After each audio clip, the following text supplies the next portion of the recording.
Bismillahirrahmanirrahim. Assalamualaikum warahmatullahi wabarakatuh.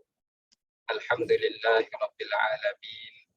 Wassalatu wassalamu ala asyrafil mursalin wa ala alihi wa ashabihi ajma'in. Qala rabbi shrah lana sadrana wa yassir lana umurana wahlul 'uqdatam min alsinatina yafqahu qawlana. Rabbi yassir wa la tu'assir amma ba'd. Alhamdulillah, kita rafa'kan puji dan syukur kepada Allah Ta'ala di atas segala kurniaan dan rahmatnya.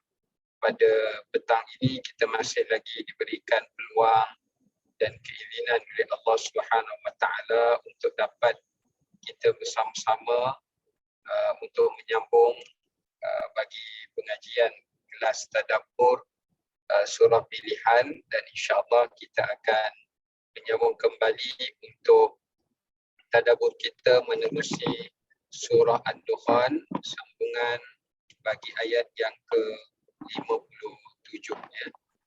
Jadi insya-Allah kita boleh buka pada surah Ad-Dukhan.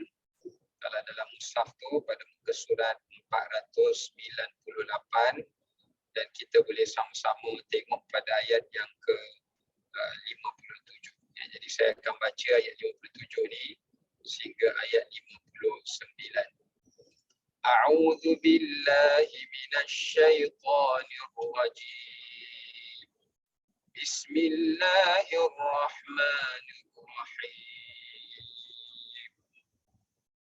Fadlan min rabbik, ذلك هو الفوز العظيم. فإنما يسرناه بلسانك لعلهم يتذكرون فارتقب إنهم مرتقبون. صدق الله العظيم. Kita lihat mafhum daripada ayat 57 ya, sehingga kepada ayat yang ke-59 ya. Allah Subhanahu Taala berfirman dengan mafhumnya, mereka diberikan semuanya itu sebagai limpah kurnia daripada Tuhanmu wahai Muhammad sallallahu alaihi wasallam.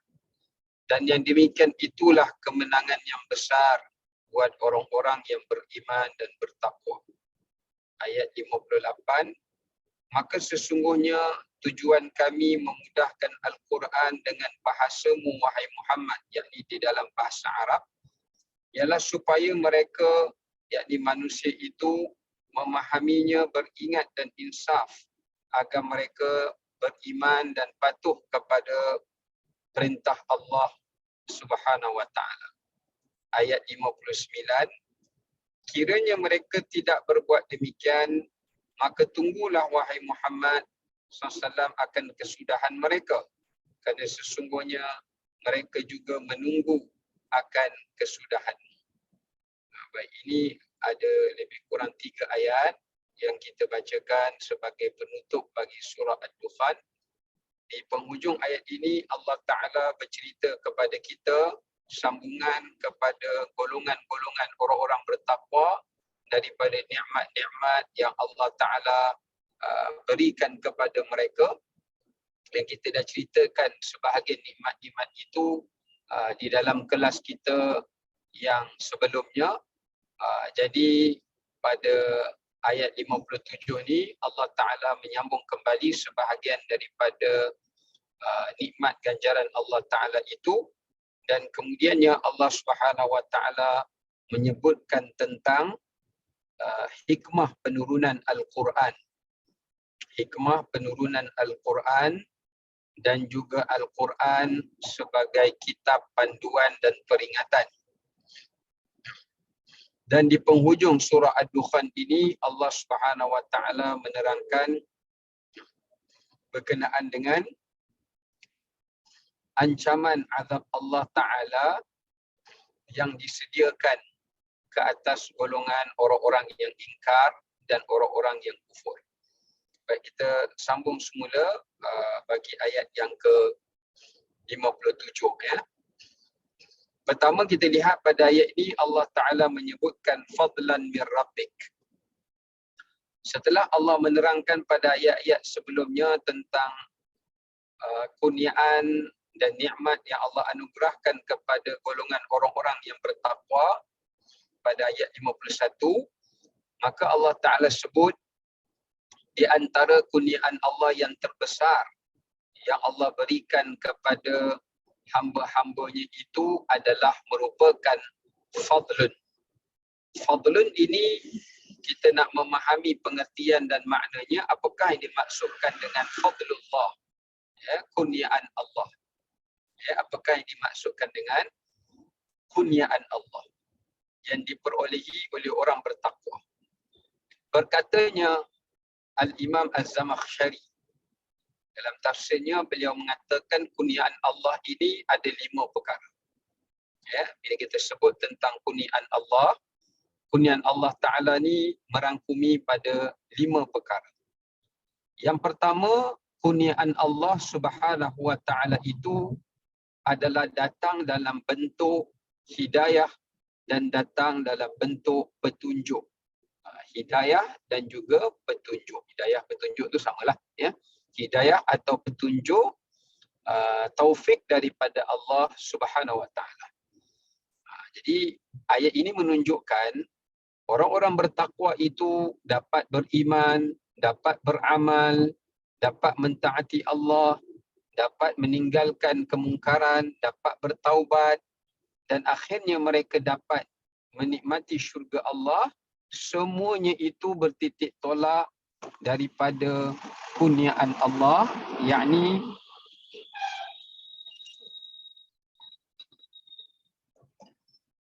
yakni petunjuk Allah dan hidayah Allah yang Allah Ta'ala anugerahkan kepada mereka. Adapun yang kedua, apabila menyebutkan tentang kurniaan Allah, maka ia merujuk kepada kurniaan Allah Ta'ala itu adalah merupakan keampunan Allah atau disebut sebagai maghfirah. Ya, maghfirah. Ini juga disebut di antara salah satu kurniaan Allah kepada orang-orang yang beriman dan orang-orang yang beramal saleh, orang-orang yang taat, adalah Allah mengampuni dosa-dosa mereka. Ya, Allah Ta'ala mengampuni dosa-dosa mereka. Sehinggakan mereka dapat dimasukkan ke dalam syurga itu bukan kerana mereka tiada dosa, tetapi ada sebahagian mereka memiliki dosa, namun dosanya itu telah pun diampuni oleh Allah Subhanahu Wa Ta'ala, dan Allah memaafkan mereka dan Allah menggantikan dosa mereka itu dengan kebaikan.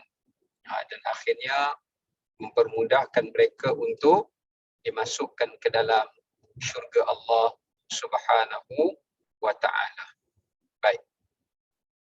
Yang seterusnya, yang ketiga, bila disebutkan tentang kurniaan Allah Subhanahu Wa Ta'ala, maka ia merujuk kepada rahmat Allah. Rahmat itu maknanya adalah kasih sayang Allah. Maknanya cinta Allah, kasih Allah kepada hamba-hambanya.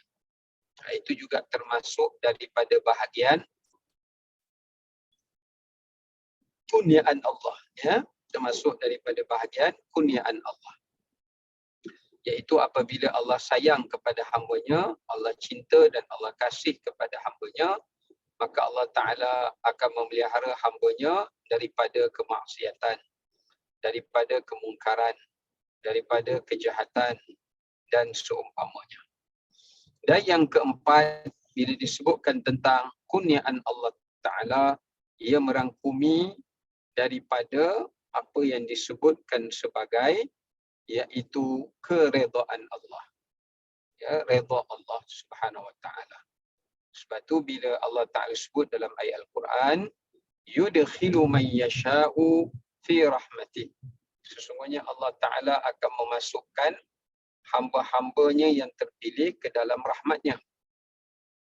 maksud yang dimasukkan ke dalam rahmat itu maknanya hamba-hamba yang Allah berikan kurniaan. Sama juga dalam ayat Quran yang lain, apabila Allah Ta'ala sebut innal ladzina amanu wa 'amilus shalihat ulaika hum khairul bariyah jazaohum 'inda rabbihim jannatu 'adnin tajri min tahtihal anharu khalidina fiha abada radhiyallahu Allah sebut radhiyallahu anhum wa radu an dzalika liman khasyiya rabbah. Jadi salah satu daripada kurniaan Allah Ta'ala selain daripada keampunan Allah, selain daripada rahmat dan kasih sayang dan cinta Allah, termasuk daripada bahagian kurniaan Allah Ta'ala itu adalah apabila Allah Ta'ala meredai hamba-Nya. Apabila Allah SWT meridai hamba-Nya. Tanda-tanda Allah meredai hamba-Nya itu banyaklah ya. Baik. Dan yang terakhir, yang kelima, di antara bentuk kurniaan Allah Subhanahu wa Ta'ala kepada hamba-Nya yang Allah berikan kepada mereka adalah merupakan nikmat,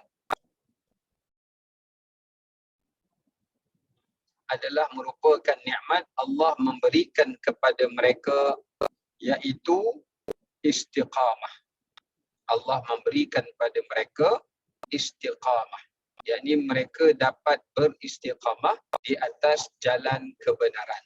Ini berdasarkan dalam ayat Al-Quran Karim apabila Allah Ta'ala berfirman innal ladzina qalu rabbuna Allah thumma istaqamu tatanazzalu alaihimul malaikah. Ya, Allah sebut sesungguhnya mereka yang berkata Tuhan kami adalah Allah, kemudian mereka beristiqamah, maka akan diturunkan kepada mereka akan para malaikat. Ya, akan diturunkan kepada mereka akan para malaikat. Ya. Maka di sini jelas menunjukkan kepada kita bahawasanya kalau Allah Ta'ala mencintai hamba-Nya, selain pada Allah berikan hidayah, Allah berikan petunjuk, Allah berikan keampunan, Allah berikan kerahmatan, Allah berikan keredaan, maka antaranya juga adalah Allah memberikan kepada mereka itu adalah istiqamah mereka, sebagaimana Allah memerintahkan kita supaya berdoa seperti yang Allah sebutkan dalam surah Al-Fatihah, ihdinas sirata al-mustaqim, tunjukilah kami ya Allah di atas jalan orang-orang yang lurus, maknanya orang-orang yang kekal berada di atas petunjuk jalan Allah Subhanahu wa Ta'ala. Ya. Okay, baik. Itu yang dimaksudkan 5 bentuk kurniaan daripada Allah yang Allah berikan kepada hamba-hambanya yang beriman dan bertakwa. Yang beriman dan bertakwa kepada Allah Subhanahu wa Ta'ala.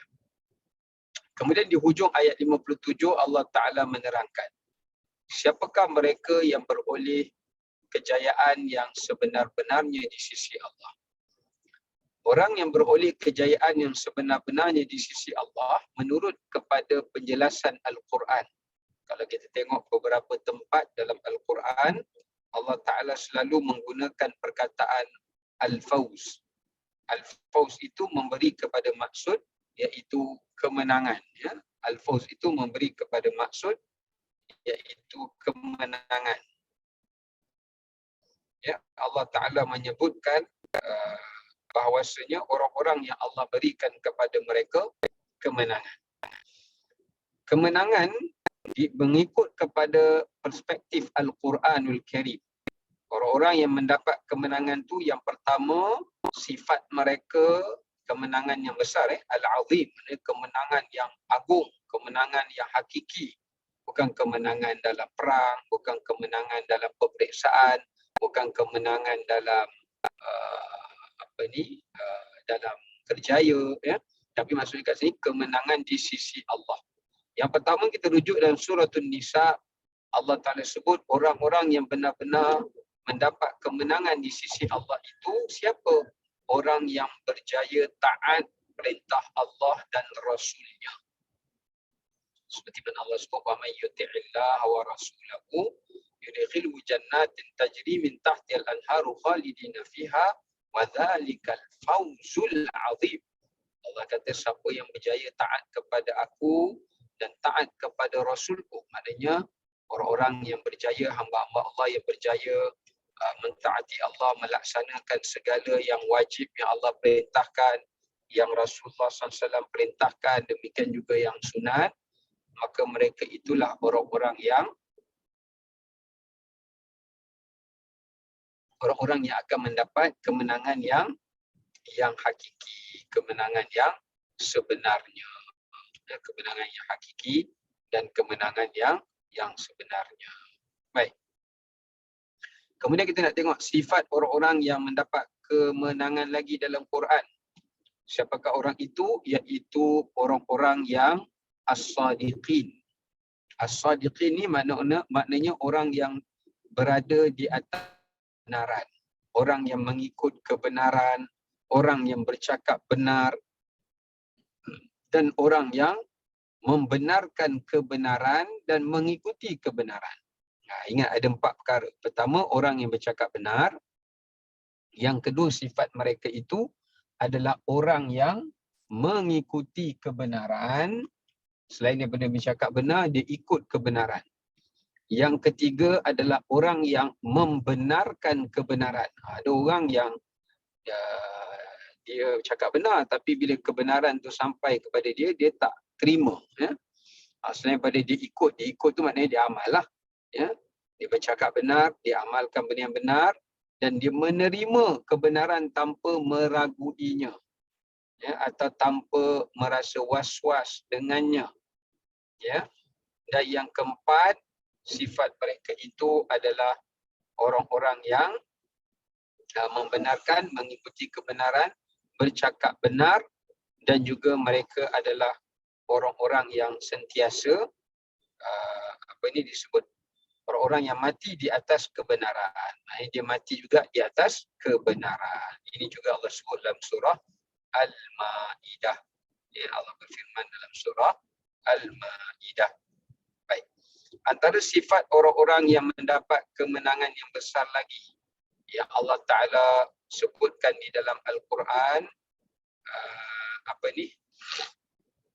orang-orang yang mendapat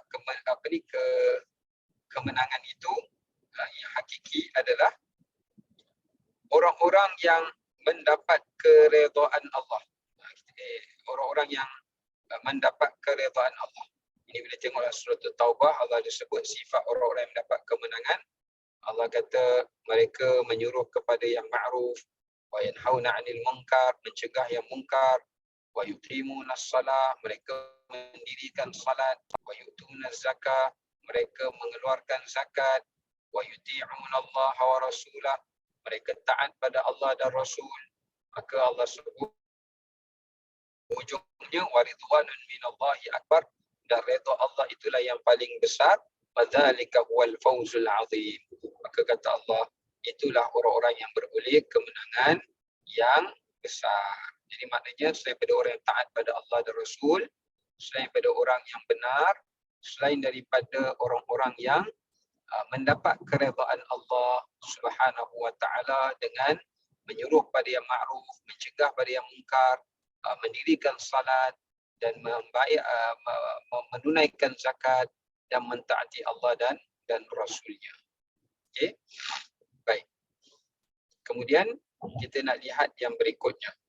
Orang-orang yang mendapat kemenangan yang besar di sisi Allah Subhanahu wa ta'ala. Siapa lagi orang-orang yang mendapat kemenangan yang besar di sisi Allah Subhanahu wa ta'ala? Iaitu orang yang berjaya bermujahadah. Orang yang sentiasa bermujahadah. Orang yang sentiasa bermujahadah juga akan mendapat dan memperolehi kemenangan. Ini yang Allah Ta'ala sebut dalam Al-Quranul Karim, dalam firman Allah, jahadu bi amwalihim wa anfusihim wa ulaika lahumul khairat wa ulaika humul muflihun. A'adallahu lahum jannatin tajri min tahtiha al-anharu khalidina fiha, dzalikal fawzul 'adzim. Allah kata orang-orang yang berjaya berjihad melawan keinginan nafsunya dan juga berjihad di jalan Allah dengan hartanya dan juga dengan dirinya, dan mereka itu orang-orang yang sentiasa suka berbuat kebaikan, maka Allah kata mereka itulah orang-orang yang berjaya. Kata Allah ulang balik, mereka itulah orang-orang yang beroleh kemenangan yang sangat besar. Jadi salah satu cara dan jalan untuk kita beroleh kemenangan yang besar adalah merupakan jalan orang-orang yang sentiasa bermujahadah. Bermujahadah itu maknanya kita selawat pula. Kita selalu melawan hawa nafsu kita, melawan syaitan, melawan orang-orang manusia yang mengajak kita kepada keburukan, kejahatan, keingkaran pada Allah, ya. Maka ini adalah merupakan salah satu daripada jalan untuk seseorang itu dapat beroleh kejayaan yang besar di sisi Allah. Tapi orang yang gagal menundukkan nafsu dia, orang yang tunduk kepada tipu daya syaitan, ya, orang yang mengikuti manusia yang menyesatkannya atau manusia yang melalaikannya, maka itu adalah orang-orang yang gagal di dalam mujahadahnya. Orang-orang yang gagal di dalam mujahadahnya. Baik. Kemudiannya kita tengok lagi dalam perspektif Al-Quran. Apabila Al-Quran berbicara tentang golongan orang-orang yang mendapat kejayaan yang besar ini siapa? Iaitu golongan As-Sabiqun. Apakah yang dimaksudkan dengan golongan As-Sabiqun itu? Golongan As-Sabiqun itu adalah merujuk kepada yakni golongan orang-orang yang menjadi perintis, ya, orang-orang yang menjadi pemula berintis kepada kebaikan. Lalu kebaikan-kebaikannya dicontohi dan diteladani oleh orang-orang yang lain. Inilah orang-orang yang memperolehi kejayaan yang besar. Ya, ini kita boleh tengok misalnya Allah sebut bila Allah berbicara tentang sahabat Nabi SAW, sahabat Nabi Ridwanullah alaihi ajma'in, Allah kata was-sabiqunal awwalun, orang-orang yang terdahulu yang mendahului orang lain dalam berbuat kebaikan. Allah Ta'ala sebut radhiyallahu anhum wa radu'an, lepas tu Allah sebut di hujungnya zalikal fawzul azim, mereka itulah orang-orang yang beroleh kejayaan yang sangat besar, ya. Maknanya kalau dalam hidup kita ni kita kena jadi orang yang menjadi contoh dan menjadi ikutan dalam kebaikan, ya, menjadi contoh dan menjadi ikutan dalam perkara kebaikan. Bila kita dicontohi, bila kita diteladani, bila kita diikuti, dan orang menyambung kebaikan-kebaikan hasil daripada apa yang kita buat, ada kesinambungannya, maka itu salah satu daripada tanda-tanda kata Allah Ta'ala kita di kalangan hamba-Nya yang berjaya beroleh kemenangan yang besar, ya, berjaya memperolehi kemenangan yang besar, ya. Baik. Kemudian termasuk juga orang-orang yang dikira sebagai golongan yang mendapat kemenangan yang besar itu adalah orang yang berjaya berhijrah, kata Allah. Selain daripada As-Sabiqun, Allah kata adalah orang-orang yang berjaya berhijrah. Maknanya orang-orang yang berjaya melakukan penghijrahan. Penghijrahan dirinya. Mengubah diri ini daripada satu keadaan kepada keadaan yang lebih baik. Ini pun bukanlah satu perkara yang mudah. Tapi kalau seseorang itu berjaya, maka dia dikira beroleh kejayaan yang besar. Ya. Yang seterusnya, orang yang beroleh kejayaan besar ni adalah orang yang mati syahid. Orang yang pergi berjihad di medan perang, lalu mereka terbunuh di dalam medan perang dan mereka gugur sebagai syahid. Ini yang Allah Subhanahu Wa Taala sebut dalam ayat Al-Quran, innallaha ashtara minal mu'minina anfusahum wa amwalahum bi anna lahumul jannah. Allah kata bagi mereka itu adalah syurga. Yuqatiluna fi sabilillah mereka berperang di jalan Allah, fayaqtuluna wa yuqtalun, mereka berperang lalu mereka dibunuh. Dan di hujung ayat itu Allah sebut fastabshiru bibai'ikumul ladzi bay'atum bih wa dzalika huwal fawzul azim. Kata Allah, itu adalah merupakan kemenangan yang besar. Ya, jadi orang yang beroleh kemenangan yang besar. Selain daripada itu, orang yang pergi berjihad di jalan Allah Subhanahu Wa Taala dan juga merangkumi orang-orang yang terkorban mati syahid di medan peperangan, ya, matinya ikhlas kerana berjihad kerana Allah Subhanahu Wa Taala. Maka inilah orang-orang yang sebenar-benarnya beroleh kejayaan. Orang yang sebenar-benarnya beroleh kejayaan. Baik. Kemudiannya kalau kita lihat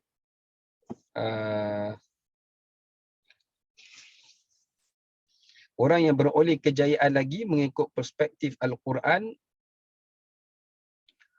adalah merupakan orang-orang yang berjaya menjadi wali Allah, para wali Allah. Ini boleh tengok dalam surah Yunus Allah sebut. Alladzina amanu wa kanu yattaqun. Wali-wali Allah itu orang-orang yang beriman. Orang-orang yang beriman dan mereka itu juga adalah orang-orang yang bertakwa. Orang-orang yang beriman dan mereka juga adalah orang-orang yang bertakwa. Kemudian Allah sebut di hujung ayat itu, lahumul busyra fil hayatid dunya wa fil akhirah. Mereka itu juga sifatnya adalah orang yang tidak diperdayakan oleh dunia sehingga mereka meninggalkan akhirat. Ya, sehingga mereka meninggalkan akhirat. Maksudnya mereka tidaklah diperdayakan oleh tipu daya dunia ini sehingga mereka mengabaikan akhirat mereka, ya, mengabaikan akhirat mereka dan menyebabkan mereka itu lalai daripada menghadapi persediaan bekalan di hari akhirat. Ya, ini menunjukkan kepada kita bahawasanya tanda-tanda kepada kejayaan orang yang beroleh kejayaan itu orang yang berjaya tidak dilalaikan oleh dunia. Sebaliknya orang yang sentiasa membuat persediaan bekalan menuju hari akhirat mereka. Dan dunia itu yang mereka peroleh tidak melalaikan mereka daripada akhirat, ya. Dan di samping itu juga menunjukkan kepada kita bagaimana mereka itu dalam masa yang sama orang yang beriman dan orang yang bertakwa kepada Allah Subhanahu Wa Taala. Ya, orang beriman dan bertakwa kepada Allah Subhanahu Wa Taala. Ya. Baik.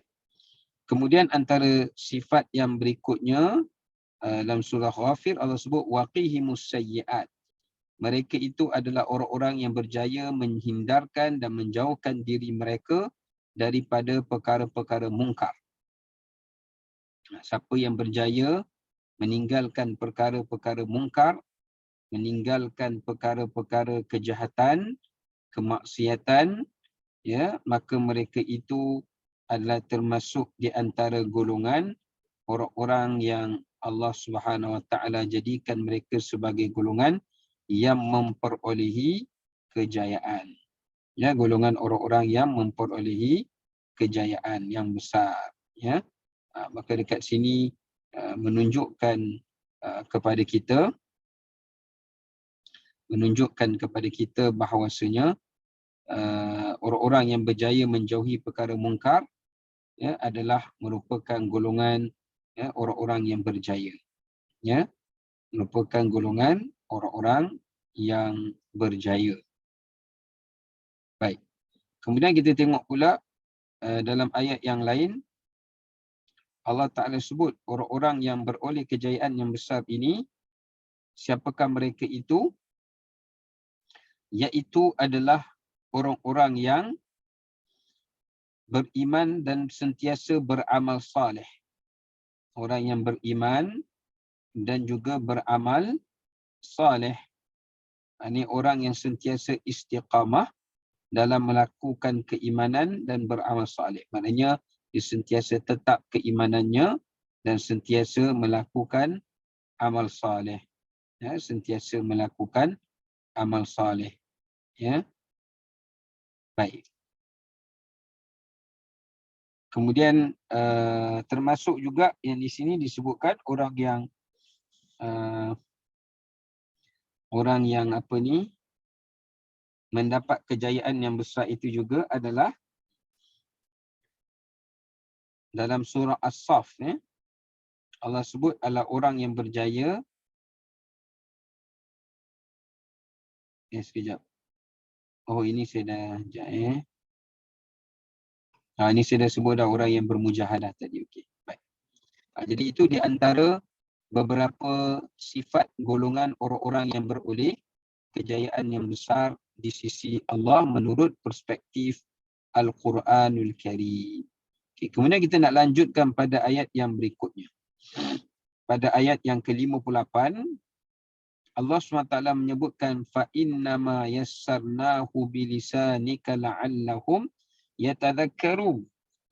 Dekat sini Allah Ta'ala menyatakan bagaimana Allah Ta'ala menjadikan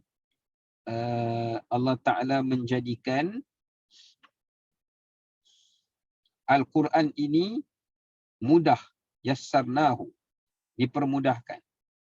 Kita tengok tafsir dulu, kita tengok pengajarannya.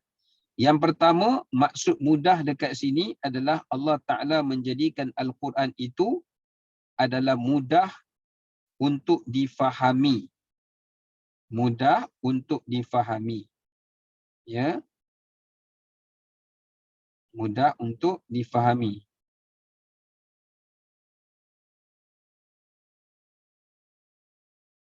Mudah untuk difahami. Baik. Kemudian yang kedua, yassarnahu itu juga adalah maksudnya mudah untuk dihafal. Mudah untuk dihafal. Ya. Pertama, mudah difahami. Ini berdasarkan dalam ayat Quran yang lain. Allah Subhanahu Wa Taala menyebutkan walaqad yassarnal Qur'ana lidzikri fahal mim muddakir. Sesungguhnya kami telah pun kami telah pun mempermudahkan Al-Quran itu untuk dihafal.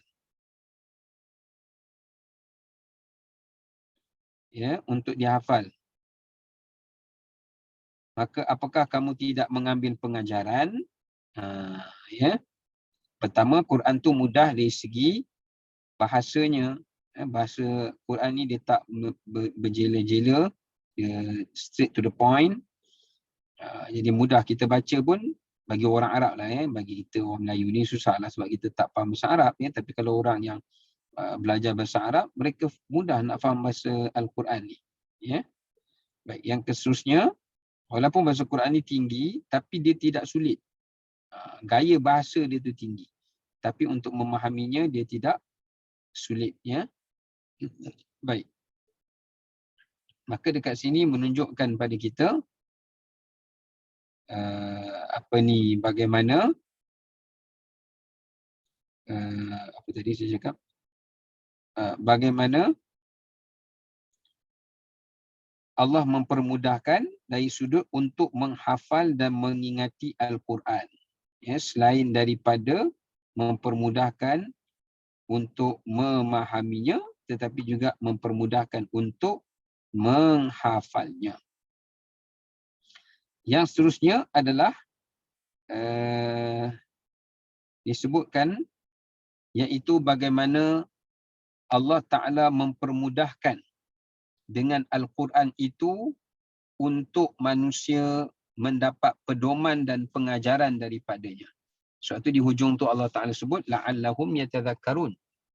Allah jadikan Al-Quran ni bukan sekadar mudah untuk difaham, mudah untuk dihafal, tapi mudah untuk manusia mendapat pengajaran. Maksudnya cepat manusia nak dapat pengajaran tu tak sulit daripada Quran ni. Mereka baca, mereka dengar sekejap pun, mereka dah dapat ambil pengajaran yang banyak. Sebab tu kita tengok berapa ramai orang yang bila dia dengar ayat Quran, walaupun mungkin tak sampai satu surah pun yang mereka dengar, tapi itu sudah cukup untuk mereka insaf, ya, untuk mereka dapat perasaan takut pada Allah, perasaan insaf pada Allah Ta'ala, ya, itu pun sudah mencukupi, ya, sudah mencukupi. Itu menunjukkan kepada kita bagaimana Quran ini adalah salah satu daripada kitab yang mudah untuk difahami dan juga mudah untuk dipelajari dan diingati, ya, dipelajari dan diingati dan diambil pengajaran daripadanya. Baik, kemudian yang seterusnya Allah Ta'ala sebut bagaimana Al-Quran ini Allah Ta'ala jadikan juga bagaimana Al-Quran ini yassarnahu bilisani. Okey. Itu ada 3 perkara lah yang saya dah sentuh tadi. Mudah untuk difaham, mudah untuk dihafal, mudah untuk diambil pengajaran daripadanya. Okey, kemudian kita lihat di ujung tu Allah Ta'ala sebut la'allahum yatadhakkarun. Bagaimana Allah Ta'ala menyatakan di sini sifat Al-Quran. Salah satu daripada sifat Al-Quran yang Allah Ta'ala nyatakan dekat sini adalah sebagai pemberi peringatan dan pengajaran kepada manusia. Pemberi peringatan dan juga pengajaran kepada manusia. Sebab tu kita tengok Al-Quran memiliki beberapa sifat. Ya, sifat-sifat Al-Quran ini secara tak langsung ia juga menggambarkan kepada peranan Al-Quran itu sendiri. Ya, peranan Al-Quran itu sendiri. Ya, baik. Misalnya contohnya, kalau kita boleh tengok antara salah satu daripada sifat Al-Quranul Karim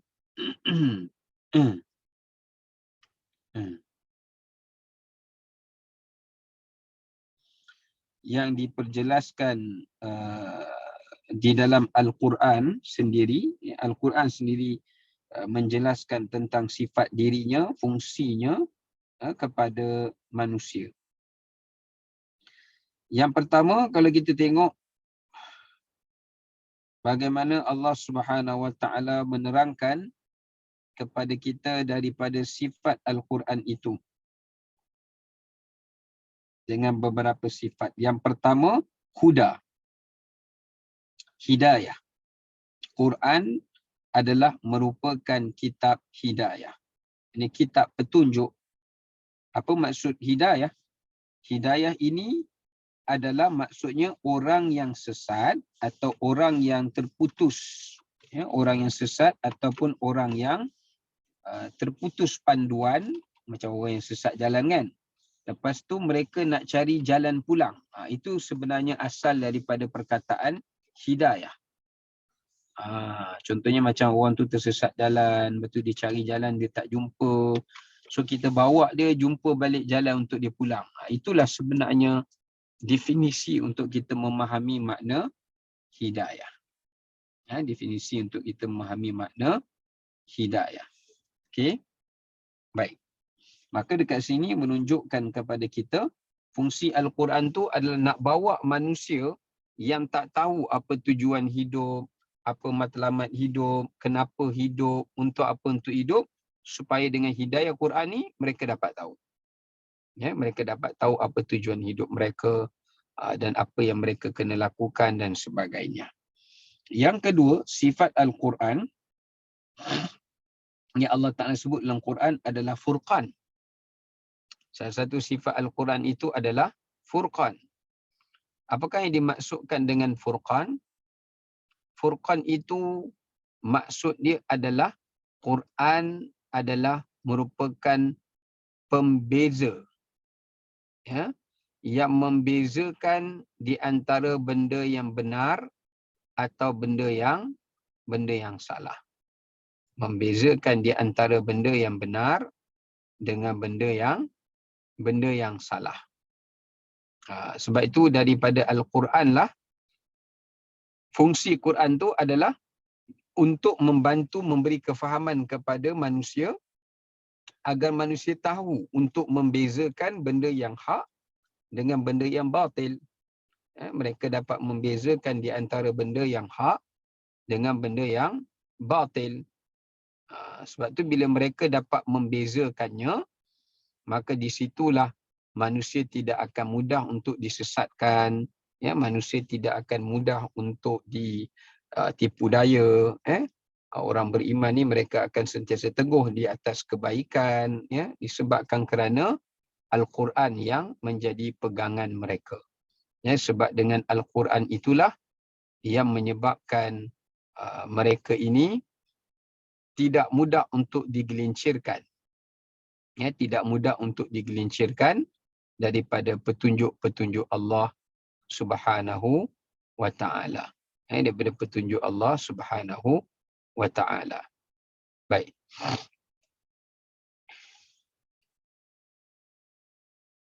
Kemudiannya, kita tengok dekat sini, sifat Al-Quran yang berikutnya Allah Ta'ala sebut adalah sebagai tafsil. Tafsil. Apa makna tafsil? Iaitu Quran dijadikan sebagai kitab yang menerangkan tentang kehidupan manusia. Maksudnya apa yang kita nak kena buat, macam mana cara kita nak beribadat, macam mana cara kita nak bermuamalat, semuanya asas dan dasarnya terdapat di dalam Al-Quranul Karim. Terdapat di dalam Al-Quran Al-Karim. Kemudian fungsi Al-Quran lagi yang Allah nak sampaikan dalam ayat ini juga, iaitu merupakan fungsi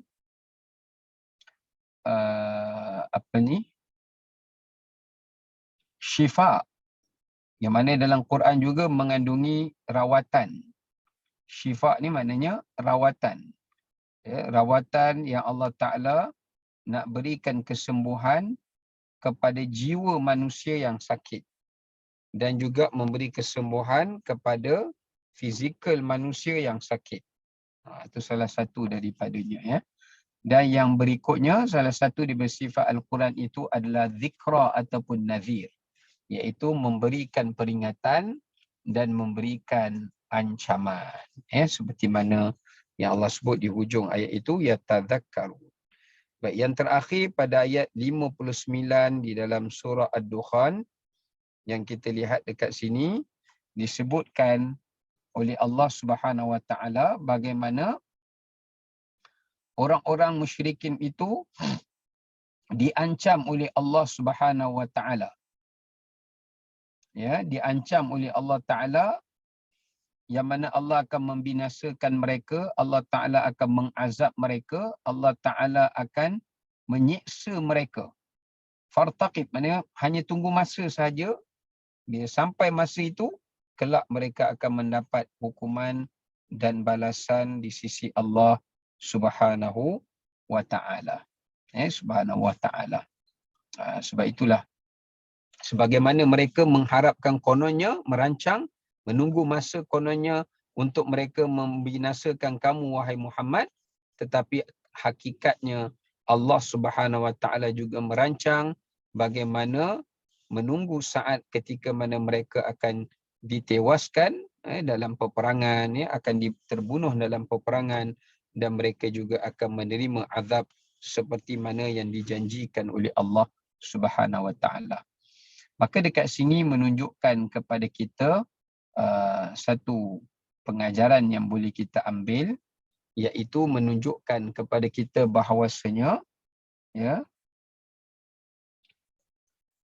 bila Allah guna perkataan fartaqib, maknanya berilah ancaman kepada mereka tentang akan datang kepada mereka satu waktu zaman kehancuran. Di sini menunjukkan kepada kita yang pertama, setiap urusan itu ia telah pun ditentukan ketetapannya oleh Allah Subhanahu wa Ta'ala.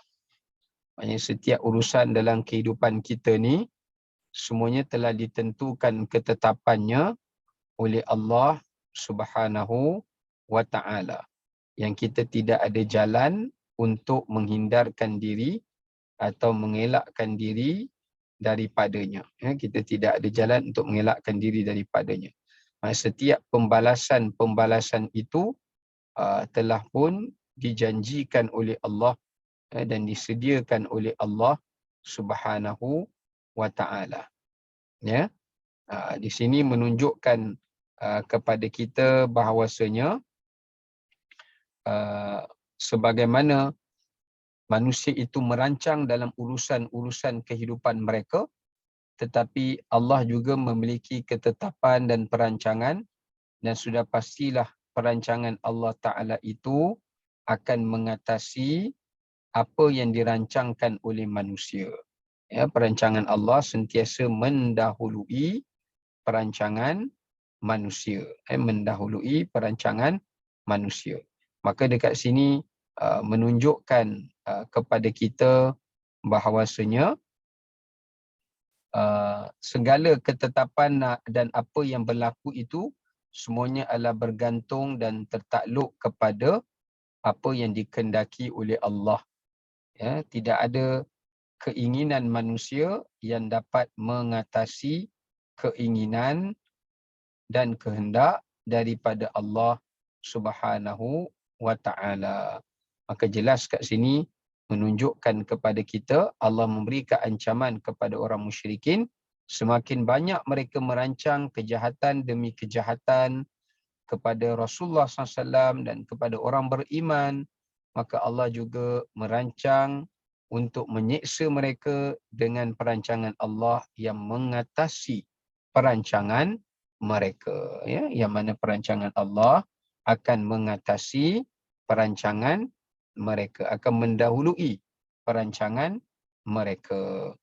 Maka dekat sini menunjukkan pengajaran kepada kita bahawasanya kalau kita merancang untuk buat perkara-perkara yang baik, maka niscaya Allah Subhanahu Wa Taala alhamdulillah, maka niscaya Allah Subhanahu Wa Taala akan